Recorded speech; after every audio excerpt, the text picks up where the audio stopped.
Hello friends, విశ్వాసం యొక్క ప్రతిఫలం ఎట్లా ఉంటుందో ఈ కథ ద్వారా తెలుసుకుందామా?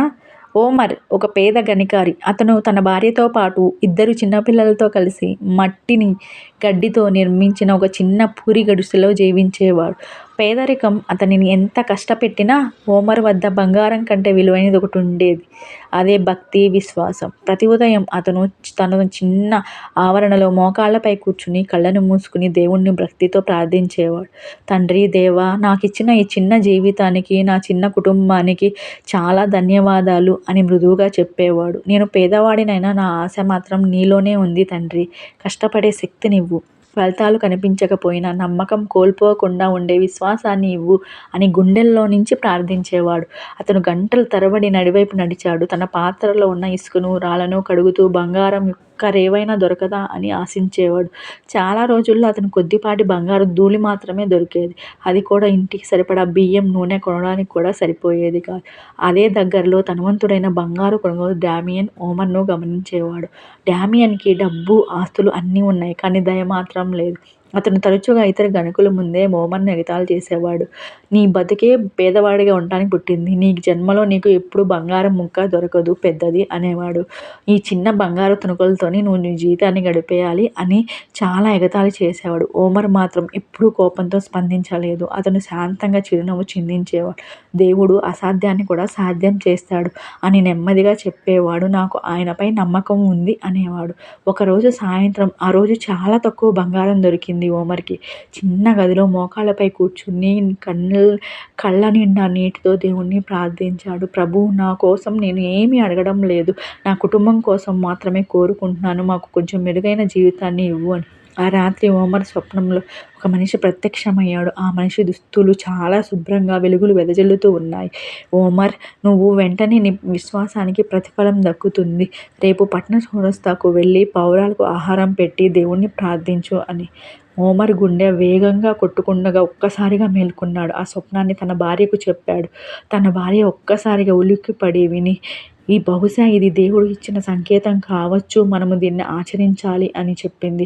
తరువాతి ఉదయం ఓమర్ ఒక చిన్న సంచిలో ధాన్యాన్ని తీసుకుని పట్టణపు చౌరస్తాకు నడిచాడు. మార్గంలో అతనికి ఒక వృద్ధుడు కనిపించాడు. అలసిపోయి ఆకలితో వణికిపోతున్నాడు. ఓమర్ ఏమాత్రం ఆలోచించకుండా తన దగ్గర ఉన్న ఆహారాన్ని ఇచ్చేశాడు. నాకున్నది కొంచెమే, కానీ పంచుకోగలను మృదువుగా చెప్పాడు. వృద్ధుడు చిరునవ్వుతో అతన్ని ఆశీర్వదించి జనం మధ్యలో కలిసిపోయాడు. ఓమర్ చౌరస్తాకు చేరుకున్నాడు. తను తెచ్చిన ధాన్యపు గింజలను పావురాలకు చల్లుతూ అవి తింటుంటే వాటిని చూసి సంతోషిస్తూ ఉన్నాడు. అంతలోకి తనకు వచ్చిన స్వప్నం గుర్తుకు వచ్చి ఓమర్ కళ్ళను మూసుకుని ప్రార్థించాడు. ప్రభూ, ధన్యవాదాలు. దయచేసి నా ప్రార్థన విని నాకు కావలసిన జీవితాన్ని ప్రసాదించు అన్నాడు. అలా అనుకుంటూ ఉండగానే పావురాలన్నీ అతని చుట్టూ అల్లుకుపోయాయి. అది చూసి ఓమర్ నిశ్శబ్దమైన ఆనందం, ఒక మధురమైన శాంతి నిండిపోయింది. అది చేసిన తర్వాత ఓమర్ నదివైపు వెళ్ళాడు. అతను ఎప్పటిలాగే ఇసుకను తన పాత్రలో నిదానంగా ఓర్పుతో కడగసాగాడు.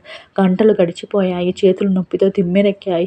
అప్పుడు అతనికి ఒక పెద్ద రాయి కనిపించింది. అదేమిటో మిగతా రాళ్ళలా కనిపించలేదు. అంతలో అతని మనసు ఏం చెప్పిందంటే, ఈ రాయిని కదిలించు అని. తనలోని మొత్తం శక్తిని ఉపయోగించి ఓమర్ రాయిని పైకెత్తాడు. రాయి కింద ఏముందో చూసి అతను ఆశ్చర్యపోయాడు. అతను ఎప్పుడూ చూడని విధంగా అద్వితీయంగా మెరుస్తున్న ఒక మహా బంగారపు ముక్క అక్కడ పడింది.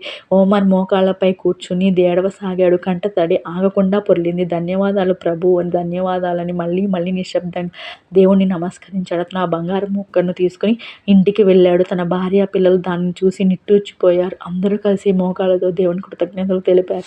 మరుసటి రోజు ఓమర్ ఆ బంగారపు ముద్దను అమ్మడానికి ఒక పెద్ద పట్టణానికి వెళ్ళాడు. అక్కడ పొందిన డబ్బుతో కొంత పేదవారికి ఇచ్చాడు. మిగిలిన ధనంతో ఒక చిన్న వ్యాపారం పెట్టుకున్నాడు. కానీ డామియన్ కాకుండా ఓమర్ ప్రతి గనికారుడికి న్యాయంగా చూశాడు. నిజాయితీగా ధర ఇచ్చాడు. వారి కష్టాన్ని గౌరవించాడు. అతని పేరు నలుదిశలా పాకింది. చాలా ప్రాంతాల నుండి గనికారులు అతని దగ్గరకు రావడం ప్రారంభించారు. ఓమర్ తన వినయపూర్వక ఆరంభాల్ని ఎప్పుడూ మర్చిపోలేదు.